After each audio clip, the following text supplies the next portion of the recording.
Hey there, night owls and thrill seekers.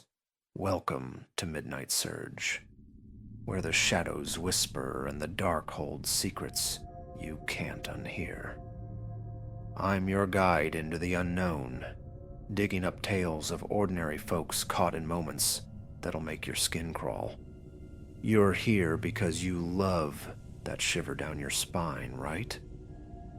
Well, stick around. We've got fog-choked roads, creaky houses, and lonely nights hiding things that watch when you least expect it. If you're into this kind of chill, hit that subscribe button down below. Join the crew who never sleep easy, and let's dive into the dark together. Ready? Here's tonight's story. It was past midnight when I left Jake's place out in the hills near Crestwood, probably closer to 1 or 1:30. I'd stayed longer than planned, watching old horror flicks and losing track of time. The drive back to my apartment in Easton was about 30 minutes, mostly winding back roads cutting through dense pines and patchy farmland. A thick fog had rolled in, blanketing everything in a heavy, damp haze. My headlights barely sliced through it, so I kept my speed low, maybe 25 miles an hour. Hands tight on the wheel, I drove with the radio off. Just the hum of the engine and the occasional crunch of gravel under my tires filled the silence. I was maybe 10 minutes in when I hit the old stop sign at the crossroads near Miller's Creek. It's this lonely junction. No houses around, just trees and a faded billboard for some long-closed diner. I stopped, even though there wasn't a soul in sight. Habit, I guess. But then I saw it. A rusty gray pickup truck sat across the intersection, its engine idling. Its headlights were dim like dying candles. It was angled weird, half on the shoulder, half on the road, like it had stalled or the driver had just given up. I squinted through the fog, trying to make out if anyone was inside. The cab was a shadow. No movement. Nothing. My gut twisted a little. Something felt off, but I told myself it was just the late hour playing tricks on me. When I eased forward, keeping wide of the truck, I craned my neck to peek inside as I passed. The fog smeared my view, just a vague shape, maybe a head slumped over the wheel. Asleep or drunk, I figured. I didn't stop, though, just kept rolling slow and steady back into the night. But then my rear view lit up. Those dim headlights flared to life. The truck lurched forward and started trailing me. Not fast, but steady, matching my pace. I swallowed hard and glanced at the mirror again. It was maybe 50 yards back, but closing inch by inch. I'm not the type to jump at shadows, but this didn't sit right. The fog, the hour, that truck. It felt like a scene I'd seen in one of Jake's movies. I pressed the gas a bit, pushing to 30. My old sedan rattled over the uneven road. The truck kept up, its headlights growing sharper in the mist. 5 minutes later, it was closer, maybe 20 yards. I could hear its engine now, a low growl cutting through the quiet. My palms were slick on the wheel. I told myself to breathe. Maybe it was just some local heading the same way. But then my dashboard chimed. A soft ping lit up orange. Low battery warning. Odd, since I'd charged it that morning. I frowned and checked the mirror. The truck was right there, maybe 10 feet off my bumper. Its lights blinded me in the fog. My heart started thudding louder than the engine. This wasn't coincidence. Not anymore. I was 15 minutes from Easton, pushing through the fog with that gray truck glued to my tail. The battery warning still glowed on my dash. I didn't know what it meant. My car's ancient, but it had never done this before. The road dipped into a narrow stretch lined with skeletal trees. Their branches clawed at the mist. I gripped the wheel tighter, willing the miles to shrink. But then the truck surged closer. Its headlights swallowed my mirrors. I could feel the vibration of its engine in my bones. It was so close, I braced for a bump that never came. Instead, a sharp hiss cut through from the passenger side. My car lurched right. The steering wheel fought me. I glanced at the dash, battery dead now, and a red light screamed power failure. My stomach knotted. I knew it then. This wasn't random. I floored it, hoping to hit the edge of town, but the hiss turned to a grinding screech. The car shuddered hard, veering toward the ditch. I had no choice. I yanked the wheel and pulled onto the shoulder. Gravel spat under the tires. The truck stopped too. Its lights pinned me like a spotlight. I fumbled for my phone, hands shaking, but the screen was black, dead like the car. I should have called Jake or 911 right then, but my brain was a mess, locked on the truck. Doors creaked open. 2, 3, 4 shapes spilled out, silhouettes against the glare. I froze. They moved fast, boots crunching toward me. I locked the doors, a reflex. But it didn't matter. A figure loomed at my window. A gloved fist smashed the glass. Shards exploded inward. I yelped, hands up as a hand darted in, unlocking the door. Another yanked it open. Cold air and fog rushed in with them. They shouted. Hoarse, guttural voices barking orders. "Get out now!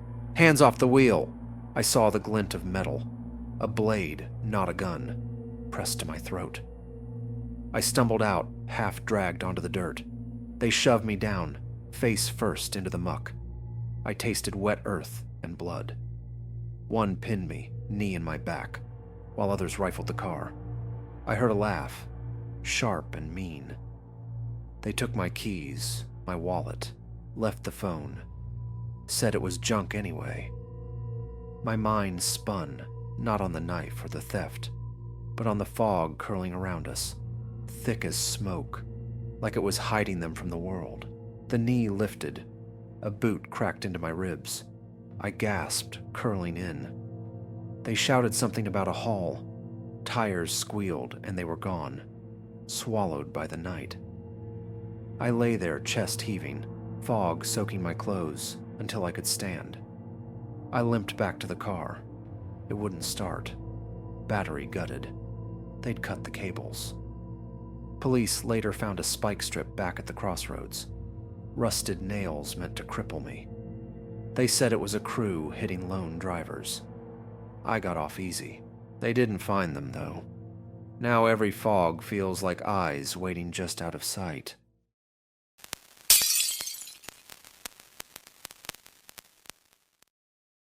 I'm 26 now, and up until 6 months ago, I lived by myself with my cat, Luna, in a little rental house on the edge of Millbrook.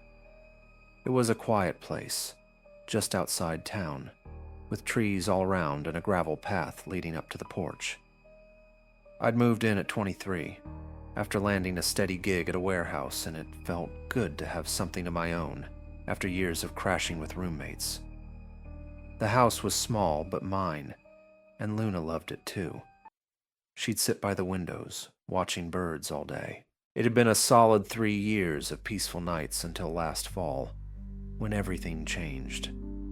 It was a stormy evening, around 7 p.m., the wind howling outside and rain hammering the roof. I was off work, sprawled on the couch, messing around on my tablet. The power flickered a couple times but held. Luna had been pacing by the front door for a while, staring out the little glass panel. She's a skinny gray tabby, not big or loud, but that night she started meowing, low and sharp, like something was bothering her. I figured she just wanted to chase the raindrops, so I got up, opened the door, and let her slip out onto the covered porch. I shut it behind her and wandered to the kitchen to grab a soda. The porch was screened in, so I wasn't worried about her getting loose. She'd just poke around and come back, but maybe 30 seconds later, I heard it. A hiss, then a yowl, like she'd seen a raccoon or a stray dog. It wasn't her usual sound, though. It was panicked, and it made my stomach twist. I dropped the can and bolted to the door, flipping on the porch light. Luna was darting back toward me, her fur puffed up, eyes wide. I swung the door open and she shot inside, practically clawing up my leg. I stuck my head out, squinting into the storm, expecting to see glowing eyes or a shadow moving by the trees. But it was just rain and darkness whipping through the yard. I checked Luna over. Her breathing was fast, but she wasn't hurt. I locked the door quick and brushed it off as a spooked cat thing. She's skittish sometimes. I scooped her up and plopped back on the couch, trying to shake the weird vibe. She curled up on my chest but kept lifting her head, staring at the windows one by one, like she was tracking something. It went on for an hour, her ears twitching at every creak of the house. Then, around 8:30, she froze. Her claws dug into me and she hissed again, her eyes locked on the big window by the TV. I turned slow, not wanting to look, but needing to. And there, pressed against the glass, was a face. A guy, staring right at me, his hood up, rain streaking down his cheeks. I yelled and stumbled off the couch. Luna hissed louder. He didn't move for a second, just stared, then bolted off into the dark. I lunged for the blinds, yanking them shut, my heart slamming in my chest. I didn't know him, never seen him around town. I checked every window, locked everything tight. Luna stayed glued to me, growling low. I couldn't hear anything over the storm, but I wasn't taking chances. I stayed up after that guy at the window, pacing the house with Luna trailing me, her tail flicking like she was still on edge. I kept the lights dim, figuring it'd make it harder to see in from outside. The storm was raging harder now, thunder rattling the walls. I grabbed a baseball bat from the closet, just to feel less helpless, and sat by the stairs, listening. Luna calmed down a bit, curling up near my feet, but I couldn't relax. My mind kept replaying that face, those blank eyes locked on me. It was past 9 p.m. when I finally dragged myself upstairs to crash. I locked the bedroom door and let Luna jump on the bed with me. She usually slept on the couch, but not that night. I tossed for hours, the rain a dull roar outside.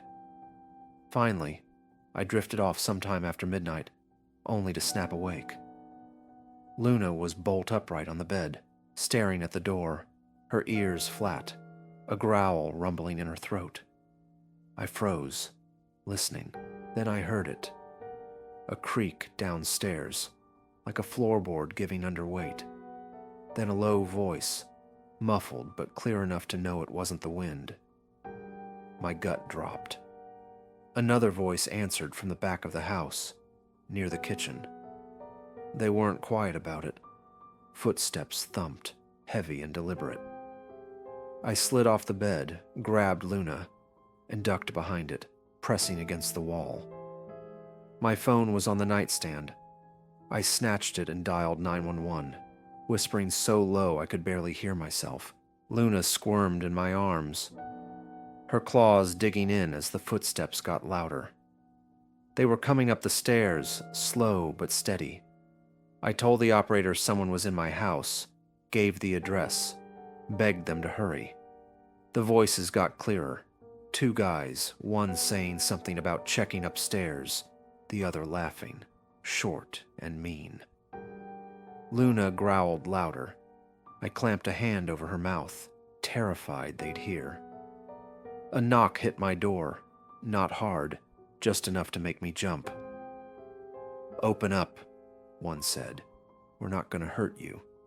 Just need to ask you something."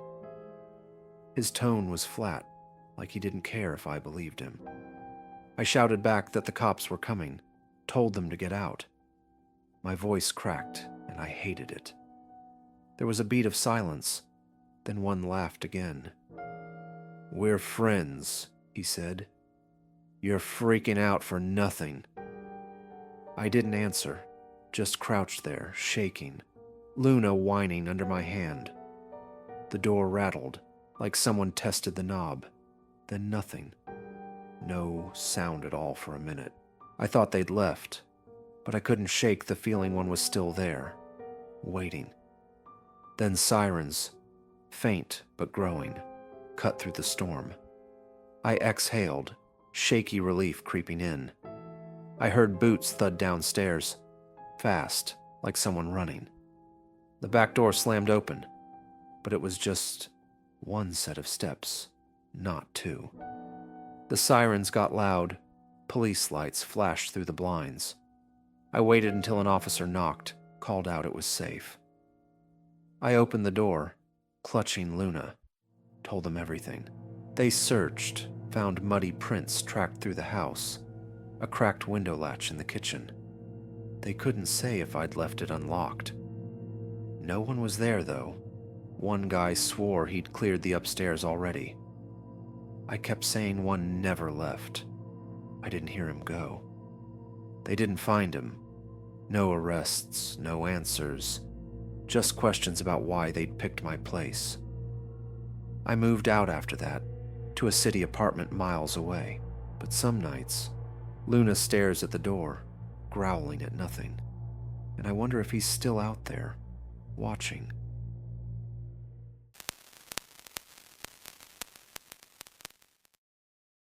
I'm a night clerk at a little gas station off Route 17, just outside Carverton. It's one of those run-down stops with 2 pumps and a flickering sign. I took the graveyard shift a few months back, going from 10 p.m. to 8 a.m., because it pays extra and nobody's around to bug me.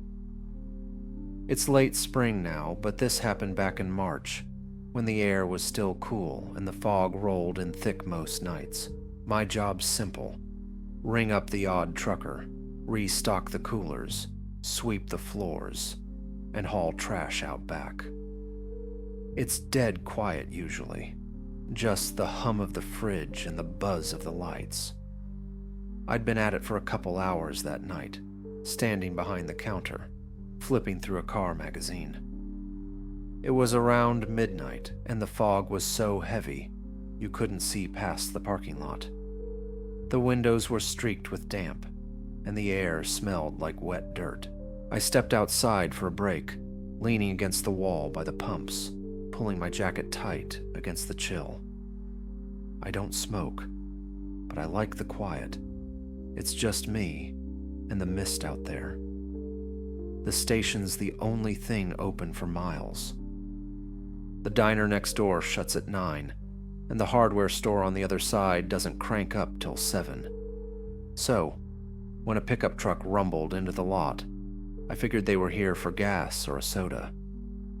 I watched it roll in slow, its headlights cutting through the haze. It was an old, beat-up thing, rust along the edges. It parked near the diner, not by the pumps. I waited a minute, expecting someone to hop out and head my way, but nothing happened. I shrugged and went back inside, figuring they'd come in eventually. I messed with the coffee machine for a bit, wiping down the counter, but after 10 minutes, nobody showed. I peeked out the front door. The truck was still there. Lights off now, engine silent. I couldn't see anyone inside the cab. The fog made it hard to tell. I scanned the lot, the diner, the hardware store, all dark and locked up. It didn't add up. Why park here in the middle of nowhere? I shut the door and went back to my spot behind the counter, trying to shake the weird feeling. 45 minutes dragged by. I was just standing there staring at the clock. It was barely past 1 a.m. I decided to check the trash, figured it'd kill some time.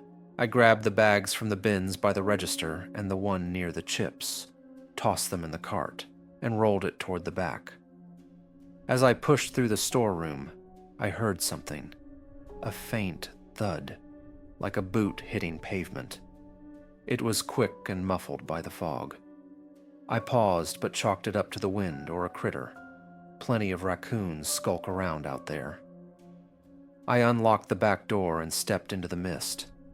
It was thicker now, curling around the dumpster like smoke. I dragged the cart over, tossed the bags in, and turned to head back. But something caught my eye. The hardware store's back door, right next to mine, was cracked open. Just a sliver. I froze. It's never opened this early. Not even close. I squinted through the haze.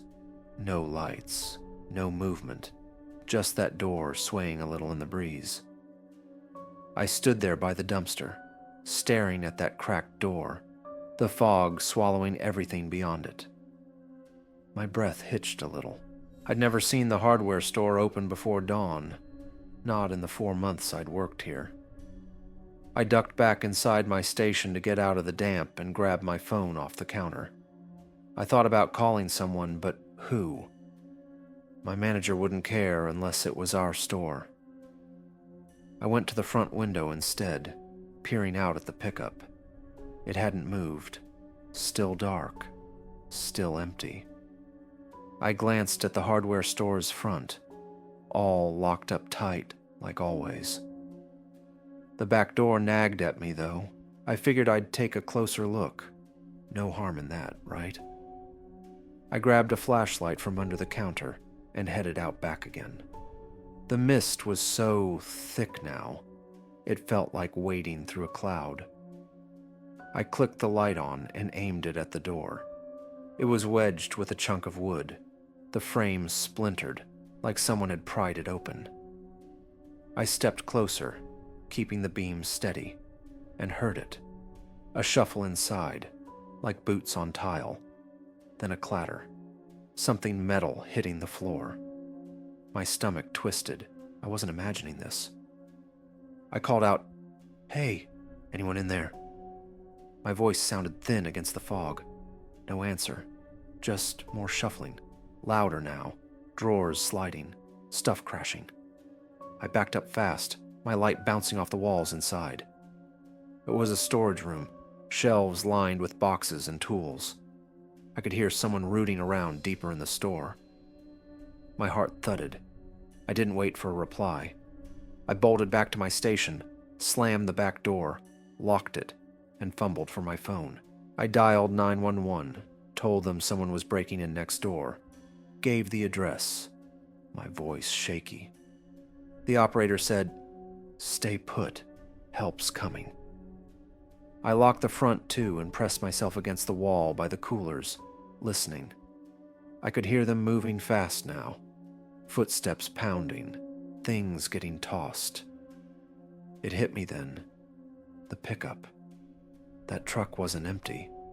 Someone had been waiting, watching. Sirens wailed in the distance, getting closer. I peeked out back, saw flashlight beams cutting through the fog. The noises stopped, then yelling, sharp and loud. Cops, I figured. I cracked the door after a minute, saw 2 officers hauling a guy out of the hardware store, his hands cuffed. He was skinny, wild-eyed, a duffel bag slung over one cop's shoulder. They said he'd swiped tools and cash, maybe $3,000 worth.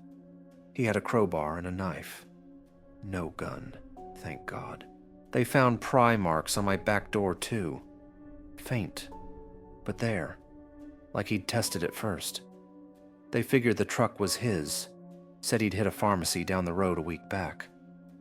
I told them about the thud, the timing. It lined up. He'd been out there the whole time, scoping me out.